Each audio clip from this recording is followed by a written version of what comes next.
إن الحمد لله نحمده ونصلي على رسوله الكريم أما بعد أعوذ بالله السميع العليم من الشيطان الرجيم من همزه ونفخه ونفثه بسم الله الرحمن الرحيم يا أيها الذين آمنوا ما لكم إذا قيل لكم انفروا في سبيل الله ثاقلتم إلى الأرض أرضيتم بالحياة الدنيا من الآخرة فما متاع الحياة الدنيا في الآخرة إلا قليل۔ آج انشاءاللہ ترجمہ قرآن سورہ توبہ آیت نمبر 38 ہے اور یہ چھٹا رکوع ہے۔ میں نے اس سورت کے شروع میں بتایا تھا کہ اس سورت کے جو پہلے 5 رکوع ہیں نا وہ فتح مکہ کے کچھ پہلے اور بعد نازل ہونے والی آیتیں ہیں، اور یہ جو یہاں سے اب شروع ہو رہا ہے نا یہ غزوہ تبوک جو 9 ہجری میں ہوا تھا اس کے کچھ آیتیں پہلے نازل ہوئیں، کچھ بعد میں نازل ہوئیں۔ اس میں کیا تھا پورا ایک واقعہ بھی یہاں پر ہے، اور کئی منافق لوگ تھے وہ نہیں گئے، تو ان منافقین کے پردے بھی یہاں پر فاش کیے گئے ہیں، اور انتہائی اہم ترین اسباق ہیں، توجہ کے ساتھ آپ سنیں، دوسروں تک پہنچائیں۔ غزوہ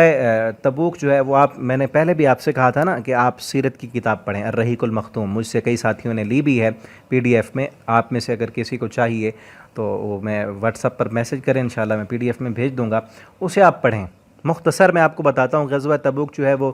شوال 9 ہجری کا واقعہ ہے۔ سخت ترین گرمیوں کے دن تھے اور سفر بھی بڑا لمبا تھا، روم کی سرحد پر جانا تھا، اور جس کے ساتھ مقابلہ ہے روم، پہلے میں بتا چکا ہوں وہ سپر پاور ہے وقت کی۔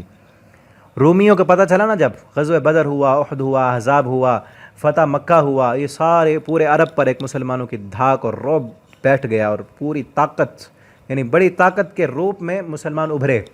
تو جب ایک طاقت ابھر رہی ہو تو ظاہر بات ہے وقت کی سپر پاور کو خطرہ تو ہونا ہے کہ یہ طاقت ابھرتی ہوئی کسی سے بھی جو ہے نا وہ شکست نہیں کھائی انہوں نے، تو انہوں نے کہا کہ یہ کل کو بڑھ کر ہمارے اوپر حملہ نہ کریں، ہم ہی جا کر مسلمانوں کو جو ہے نا اس طاقت کا سر کچلتے ہیں۔ تو اس نے رومی بادشاہ نے اعلان کیا کہ میں مدینے پر حملہ کرنے کے لیے آ رہا ہوں۔ آپ صلی اللہ علیہ وسلم کو پتہ چلا، آپ نے فرمایا ہم بزدل قوم نہیں ہیں، بہادر نبی تھے ہمارے، وقت کی سپر پاور کے ساتھ مقابلہ۔ آپ نے کہا ہم نے جانا ہے، وہ کب آئیں گے مدینے پر حملہ کرنے کے لیے، ہم جا رہے ہیں، ہم روم کی سرحد پہ جا کے دستک دیں گے کہ آؤ مقابلہ کرو ہم سے۔ ایمان تھا نا، غیرت تھی، اور اللہ کی طرف سے حکم تھا، تو اللہ تعالیٰ نے حکم دیا جہاد کا کہ نکلو۔ تو یہ میں بیان کر رہا ہوں، یہ بھی ڈر ہے کہ کہیں لمبا نہ ہو جائے، آپ اس واقعے کو پڑھیں تفسیر اس سیرت کی کتاب میں نا تو بہت فائدہ ہوگا، بڑی زبردست کتاب ہے۔ ایک مجھ سے ایک خاتون کہہ رہی تھیں، انہوں نے کتاب پڑھنی شروع کی تو کہتی ہیں مجھے تو پتہ ہی اب چلا ہے کہ ہمارے نبی نے کتنی تکلیفیں، وہ کہتی ہیں کتاب پڑھتے ہو رونا آتا ہے، ہمارے نبی کی زندگی کیسے تھی، کیسے کیسے حالات تھے، مشکلات تھے۔ ہم دعوت تو کرتے ہیں آپ سے محبت کا، کبھی ہم نے جو ہے نا سیرت پر کتاب ہی نہیں پڑھی، آپ کی زندگی کو نہیں دیکھا۔ مختصر کتاب ہے، کم از کم اسے تو ہم پڑھ لیں نا، الرحیق المختوم۔ ارضیتم بالحیات الدنیا من الآخرہ۔ تو یہاں نا پھر میں بتا رہا تھا کہ وہ سفر بھی لمبا تھا، سپر پاور ملک کے ساتھ لڑائی بھی کرنی تھی، اسلحہ بھی کم تھا، سواریاں بھی نہیں تھیں، اور پھر اگلی مشکل یہ بھی تھی گرمی بھی ہے، اور پھر فصل بھی پکی ہوئی ہے، اگر نکلتے ہیں جہاد کو پیچھے فصل بھی خراب ہو جائے گی، یعنی بڑا مشکل ترین مرحلہ تھا، اور اسی کو جیش العسرہ بھی کہا جاتا ہے، بڑی تنگی کا لشکر۔ تو اللہ رب العالمین نے اعلان کیا کہ نکلو۔ آگے مزید باتیں آئیں گے تو میں بتاتا جاؤں گا۔ اللہ فرماتے ہیں ما لکم، کیا ہو گیا تمہیں، یا ایھا الذین، آئے وہ لوگوں جو ایمان لائے، ما لکم کیا ہو گیا، اذا قیل لکم، جب کہا جاتا ہے تمہیں انفروا کہ نکلو فی سبیل اللہ، اللہ کے راستے میں، اثاقلتم الی الارض، تم زمین سے چمٹ جاتے ہو، بوجھل بن جاتے ہو، نہیں نکلنا چاہتے، تو یہ اللہ تعالیٰ ابھار رہے ہیں، ترغیب دے رہے ہیں کہ نکلو لڑائی کے لیے۔ وقت کی سپر پاور جو کفر کی طاقت ہے، ان چھوٹے چھوٹے کافروں کے سر کچل دیے، ان کی طاقتوں، ان کی گھٹنے تم نے ٹیک دیے، اب وقت کی سپر پاور سے بھی مقابلہ کرو، نکلو۔ ارضیتم بالحیات الدنیا، کہ دنیا کی زندگی سے راضی ہو گئے تم، من الآخرہ، آخرت کے مقابلے میں، تم نے تو جنت میں جانا ہے، تم جنت کے راہی ہو، تم دنیا سے محبت کر کے بیٹھ گئے کہ فصلیں پکی ہوئی ہیں، سفر بڑا لمبا ہے، یہ ہے فلاں ہے، تم نے تو جنت میں جانا ہے، جاؤ نکلو اللہ کے راستے میں لڑائی کرو۔ فما متاع الحیات الدنیا، بس نہیں ہے فائدہ دنیا کی زندگی کا، فی الآخرت، آخرت کے مقابلے میں، الا قلیل، مگر تھوڑا سا، آخرت کے مقابلے میں دنیا تو بالکل حقیر ہے، کوئی خاطر نہیں ہے اس کی۔ ان الا تنفروا، اگر تنفرو نہیں تم نکلو گے نا، الا تنفرو اگر نہیں تم نکلو گے، یعذبکم وہ رب عذاب دے گا تم کو، عذابا علیما دردناک عذاب،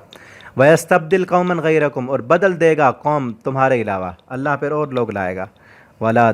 تضروہ شیئا تم نہیں نقصان دے سکتے اس کو شیئا کچھ بھی، واللہ علی کل شیء قدیر اللہ ہر چیز پر قادر ہے، تمہاری بھلائی اسی میں ہے کہ نکلو اللہ کے راستے میں جہاد کرو، ورنہ اللہ پھر اپنے اور لوگ لائے گا جو اللہ سے محبت کرنے والے ہوں گے، ان کو جانوں کی پرواہ نہیں ہوگی، جان ہتھیلی پر رکھ کر اللہ کے راستے میں نکلیں گے، اور صحابہ کرام نکلے پھر الا تنصروا اگر نہیں تم اس کی مدد کرو گے نا، فقد نصرہ اللہ تو اس نے مدد کی اس کی، یہ نبی کریم صلی اللہ علیہ وسلم کے متعلق اللہ تعالیٰ فرما رہے ہیں کہ نبی صلی اللہ علیہ وسلم تمہیں اعلان کر رہے ہیں، بتا رہے ہیں کہ نکلو جہاد کرنے کے لیے، اگر تم اپنے نبی کی مدد کے لیے نہیں نکلو گے تو کیا اللہ مدد نہیں کرے گا؟ فقد نصرہ اللہ اس وقت کو یاد کرو جب اللہ نے مدد کی تھی اپنے بندے کی، اذ اخرجہ الذین کفروا جب اخرجہ الذین نکلے وہ لوگ کفر نکال دیا انہوں نے جنہوں نے کفر کیا،